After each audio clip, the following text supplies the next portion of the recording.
Inside Story Uganda, real source of political updates. Kuba komishona nenga bati obodde semateeka okuba bakola ekikolwa ekyo wamu n'okubanga gwe mu Uganda nsaba ofune ku ssanyu President Museveni yabadde n'agamba nti umeme etiza okuba nti ekulusanya abantu n'okuba nti ebanyaga emusanyaze ebbeeyi ya waggulu nnyo so n'agamba nti umeme kuntu kyabegwako nga mwaka 2025 tebagiza bujja era bagenda kubatunulira ensonga nnyo okuba nibateekawo kampani egenda okubanga edduka lya masannyalaze nga bino bonna tewali bakayungirizi wakati awo wamu n'ensonga y'okuba nno waliwo bannamawulire bannaffe gye tugenda tutandika nayo aba digital kabakwatiddwa bajiddwawo baliba mu drones bitali batutte tebalabikako Mzee Tamale lwaki ogamba nedda bannamawulire basoma ki basoma n'abasomi b'ebirango n'abakatemba nabo bannamawulire anti kyetubuuza we have a statute who qualifies to be a journalist. Where do they work? What are the academic credentials? That everybody, every idiot who comes up calls himself a journalist because he writes. We have a professional body. We have a statute that clarifies journalists. That issue was solved. But to hide in the media, ngoli wakatemba, okola mulufula, opika byenda, noli okogamba nti nakantu kengenda okuteekawo. We must, are you journalists? Do you qualify? Is it that whoever comes on radio is a journalist? Mzee Tamale abana baneno abakuli bano mantu muhimbise bakwatiddwa okuba nti no balina digital alternative media bakwatiddwa nga bagamba baali bagenda kulunkinga akatabo akayitibwa Liars and Accomplices akalaga obukuusa obulyaki obukoddwa mu NRM government okuba kinana mu mukaaga kati because these are idiots. Why do you call them idiots? When I come to I support Babizondo. You support them? Anybody who deals with Babizondo is making a mistake. Why? In Africa, over dictatorial societies, ng'Abaganda, abantu batandika kuyisa muki mu ngero. Kakati siyinza kuddya neeyo ey'Ababizondo n'enjiggala kuba Babizondo bannakatemba qualified bakatemba baba nakatemba kyembuuza ono gundi anti kyenkubuuza ono gundi siyasa bwe yayimba nti kagutema bamwongere nga tebamukwata mayinja bwayimba nti akaluka muzeeyi nga tebamukwata. Why do you arrest Babizondo? You must accept it. Now the issue has, because once you make a politics the more you democratize it becomes a katemba. This is why even in highly developed countries baliga ni bazanyi ba film Schwarzenegger abadde gavana wa California. Why? Nti ensi yatereera ene buli kati mu mpemvugemu waliwo gundi omuzanyi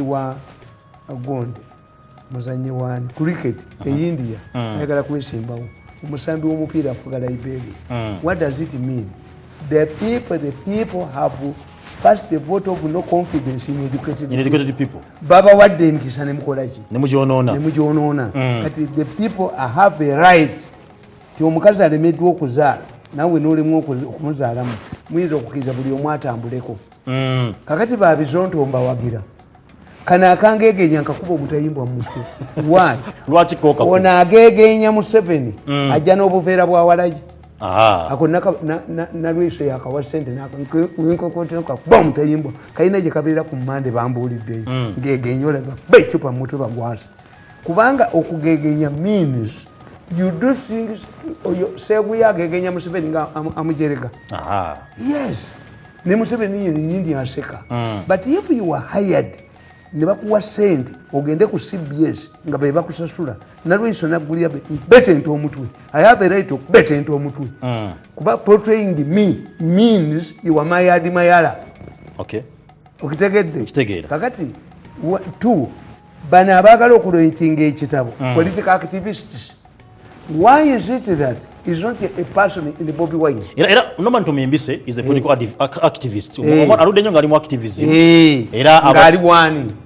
Ngalimu opposition. Oyo tumwemaze ya mukozi so. Atuye bibya online. Muzete mate to be punished. Ali tumwemaze ali mu government atakoze sono. Come openly and say if somebody in the opposition over way for this over nganda is a radical. nganda yagamba nti omujasi afiire Somalia owa Uganda buli lwafa asala enkoko omujasi wa Uganda buli wafa Somalia yenga asala enkoko ewuwe parliamentarian yaisa sente. That's the nature of your parliament. Mu mawanga amalala yali badde agoba mu parliament. How are you going to doesn't kubanga nganda okusoma kwe naye nti ye obuchayi bwamu nganda musajja muyivu nasoma naye nganda okusoma kwe naye obwongo bwe obuchayi bwoba yagala okutegeera nganda otegeera ebintu bibiri. Nganda abakyazanga abasiraamu bwe bagoba mu mbalala mu 79 babalimba nti Museveni yalagidde babatte. It was investigated. It was lulangalanga. Kakati abava eno bagenda kyazanga. It could be that Nganda's ancestry evawa eve mbalala yava mbalala.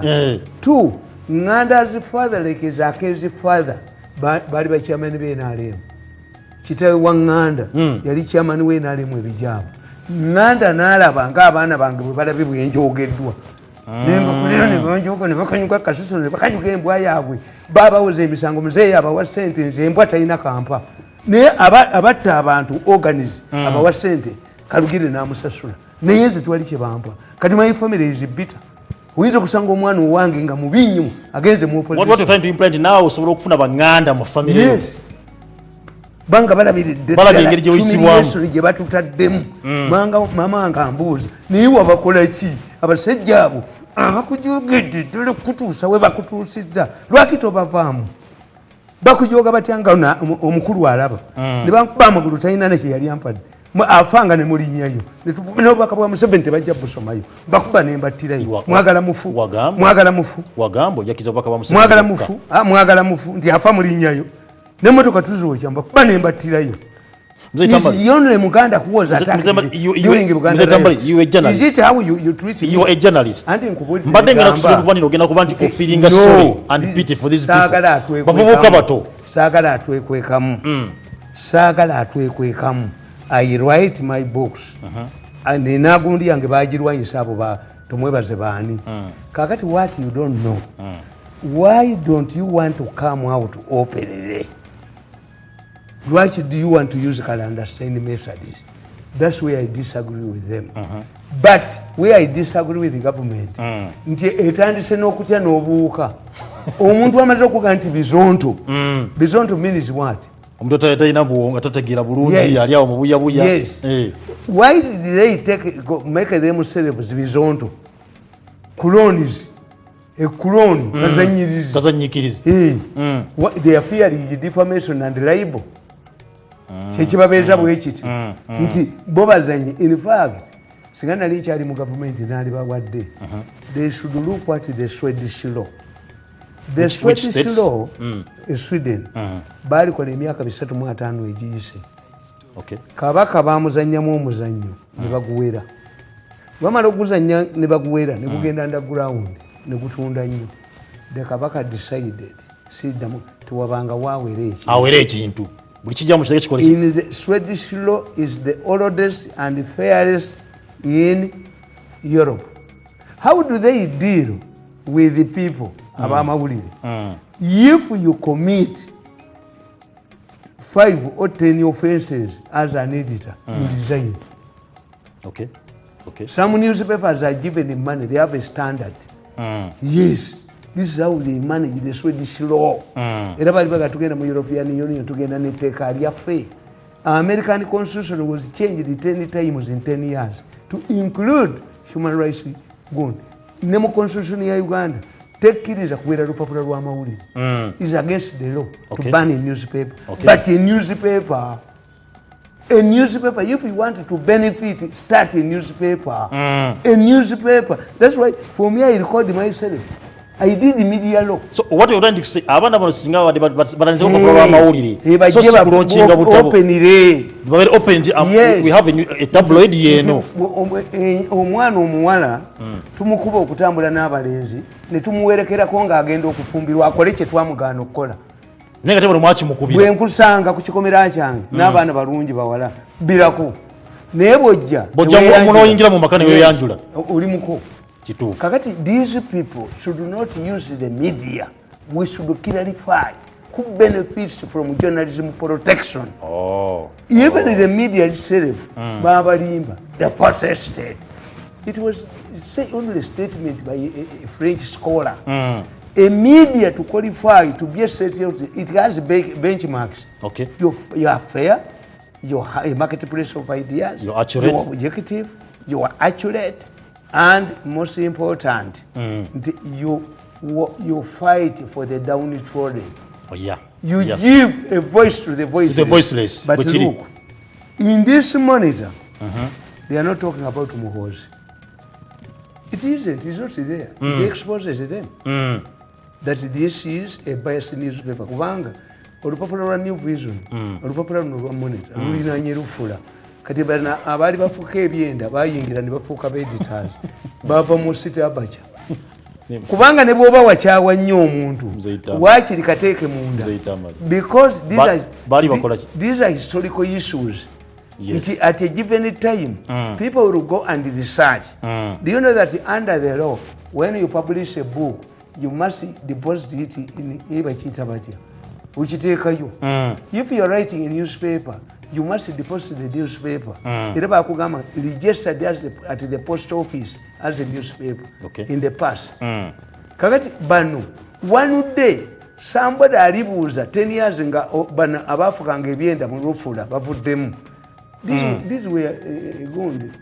Offers squeezers in Rufula because the distance Bafukanga Bafuka by journalists. Waliwo angayo logiteekako. Do you know what I do? No.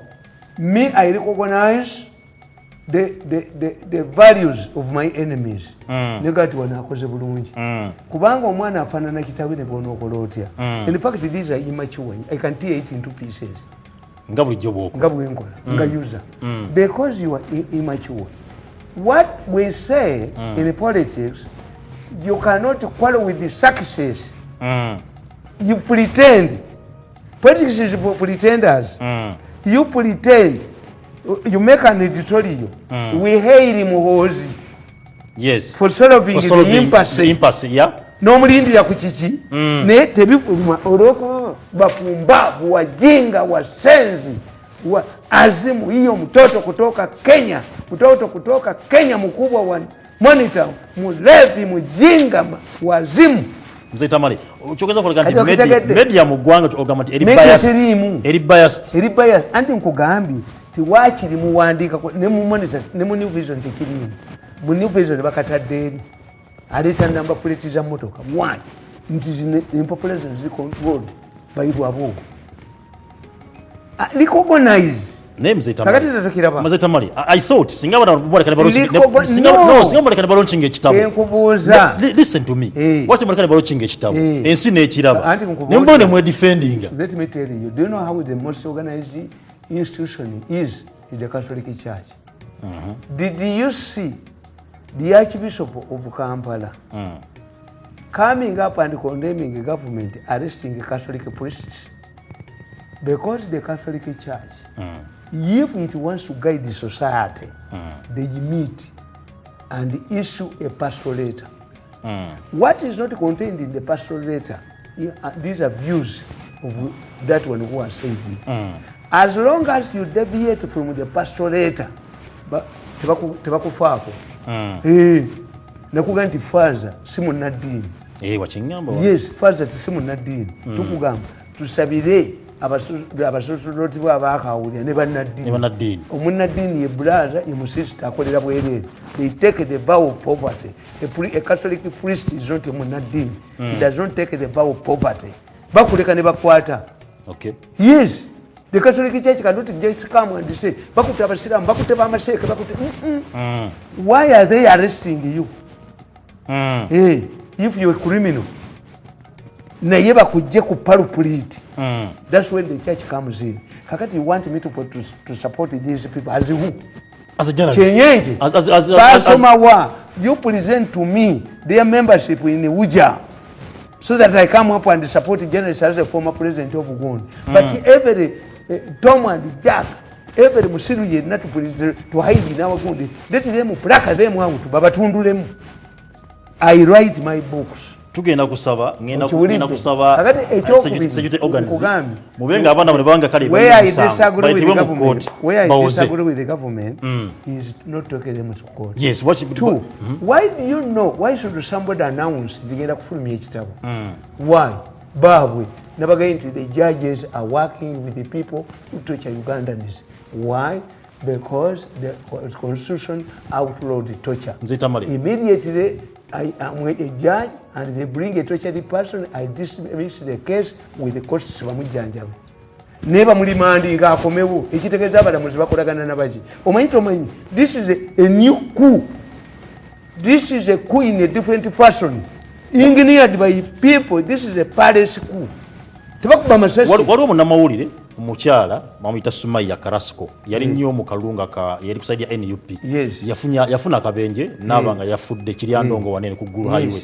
Naye polisi omwambo gwayo yagusigaza era ng'ekyagulina. ABNP bagamba nti baveyo akabenje kano kayinza okuba kali bakapange.